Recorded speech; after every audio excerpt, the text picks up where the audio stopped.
A product presented in the context of a larger idea of a brand always sells more. And that's despite the fact that product managers always want to give you the speeds and feeds.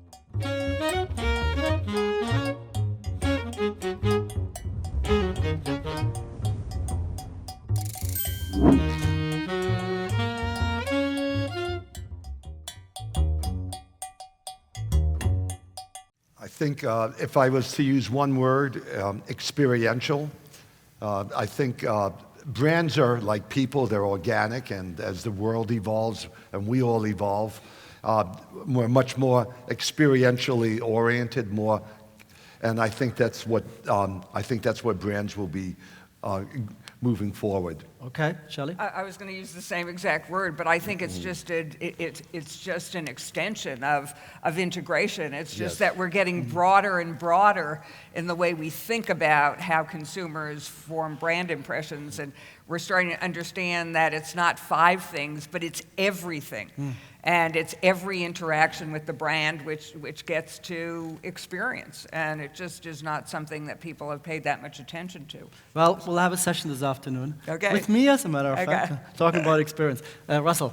Yeah, I usually, for me, I look at the campaigns and or work that we're doing that's striking a chord in the most recent past as what's going to come next. And if I think of the work we just did with REI around Opt Outside, it's about an experience, but it's also about a core value and how that gets caught on in an authentic way.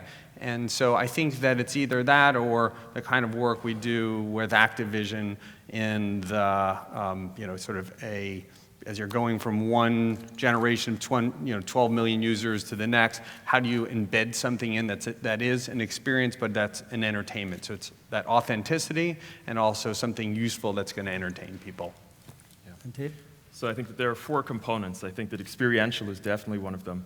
I think social is a big component. I get, my recommendations from my friends. Authentic, because everything, has been cookie cutter to date, and the more that you get authenticity, and then connected. And this is something that we see a lot where a lot of consumers these days are asking, what does your brand mean? What is it connected to? Is it connected to something greater than just selling, products? I think it's the end of silos. There has to be the end of silos. There is no sort of advertising department and public relations department, and it's just, these are groups of people who come together and think creatively about brands. And I think the other thing is the need for to be nimble and fast, because as fast as the media environment's changing, the opportunities that are available to any brand today, sort of increase every week.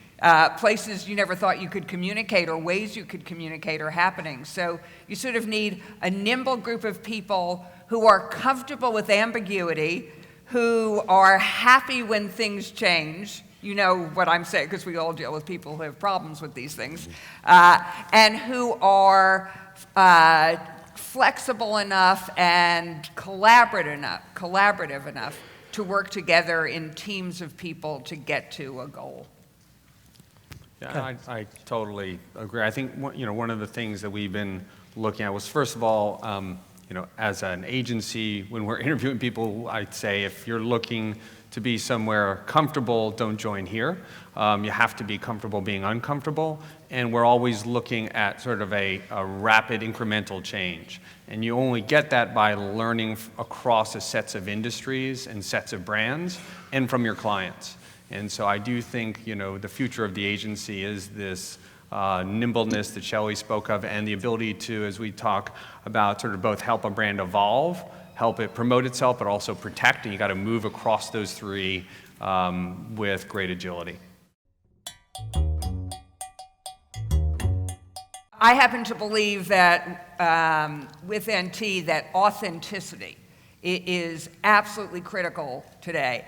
And I do believe that one of the primary drivers for both supporters of Bernie Sanders and Donald Trump is people who respond to authenticity. That you may like them or not like them, but they are who they are.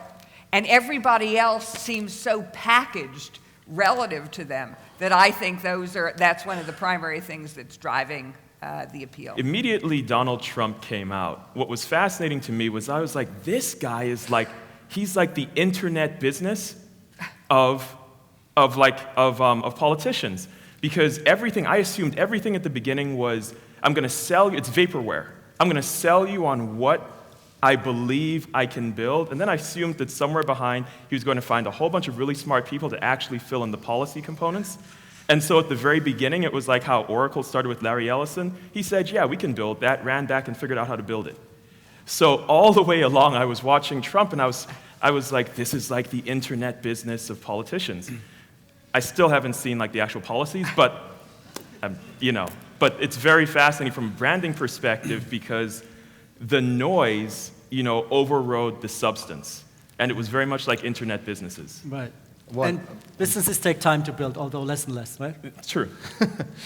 I would say if we look at the candidates as brands, I would say Donald Trump came in as the disruptor. In many ways, his approach is antithetical to politicians, and he actually obviously found a responsive chord among people with a lot of anger and people who are disenfranchised and other people who would like to just shake things up.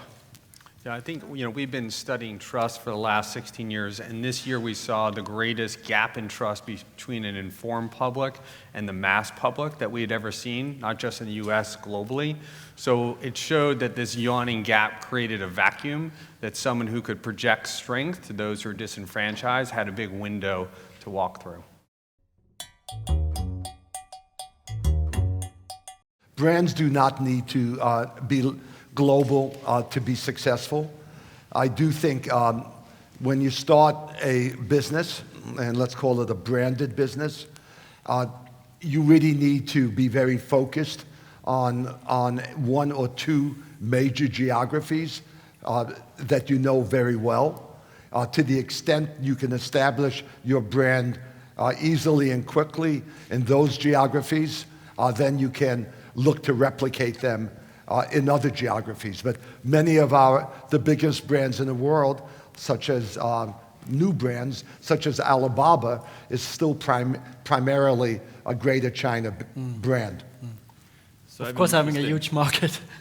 Still Huge like market, but it's still Doing just part of the Yeah, blow. sure.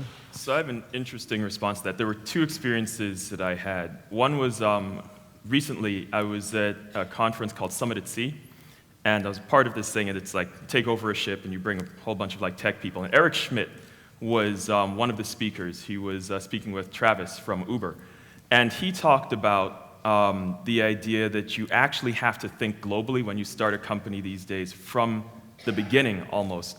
And I'm a part of a group called the Henry Crown Group at the Aspen Institute, and one of my classmates is a guy named Reid Hoffman, who started LinkedIn. And he's now teaching a course at Stanford called blitzscaling. And the idea of blitzscaling is that, especially with companies that that are started in the internet era, et cetera, the speed with which someone else can come in and create a better mousetrap is actually so fast that from a product perspective, from a personnel perspective, from a global perspective, you actually have to be thinking about that almost immediately you find product to market fit. And so for us, we're already thinking about that. And it's something that we think about because defenses, barriers to entry, aren't necessarily as high as they once were if it's an internet company. I do find, for us, some of the companies we work with that are in that hyper growth, they're going to multi-markets much faster than before. Now, they're not going global. They're going to the UK, Germany, Australia. They're picking sets of markets where they see the greatest receptivity, not like in, say 10 years ago, when we're working for big multinationals who do full-on global programs. Most of those programs are now, again, multi-market. What's global is the crisis response. So that something that happens in a particular market, if you're not ready, if you're not monitoring, if you don't know how you're going to respond to that as a company or as a brand, that can travel super fast, but that we're doing more localization of a lot of our programs than maybe 5 years ago for the major brands. So in my whole professional career, I have never seen a product sell more on its own versus when it's presented in the context of a brand. A product presented in the context of a larger idea of a brand always sells more. And that's despite the fact that product managers always want to give you the speeds and feeds and you can keep proving it over and over again. It'll work. So any experiment you want to do will show that. And I think it's increasingly true rather than less true. I think people really do care about who it is who's manufacturing the product that they're buying. So I think nothing drives products like brands.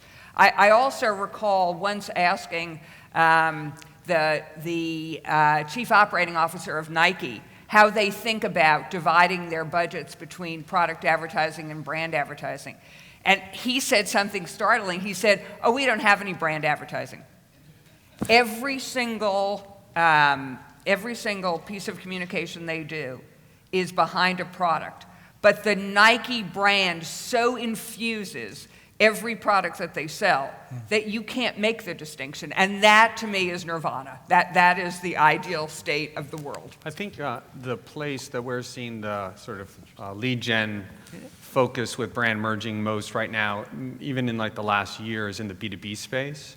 So you see a lot, we have an offer we call collaborative journalism, where you take some ex-editorial directors, some brand strategists, some folks who come out of analytics from Huffington Post and the like, and then you look at the customer journey and their thinking and you create thoughtful content that you might get in the past from a McKinsey quarterly BCG type, but it's around a tech company or some other B2B product, and you can bring someone sort of through that journey and track them in new ways. So I do think that that's something that's definitely emergent, where how are you provoking a thought, how are you engaging them in a dialogue that moves them into lead gen that's next to sales, which is something that we wouldn't have done probably 3 years ago.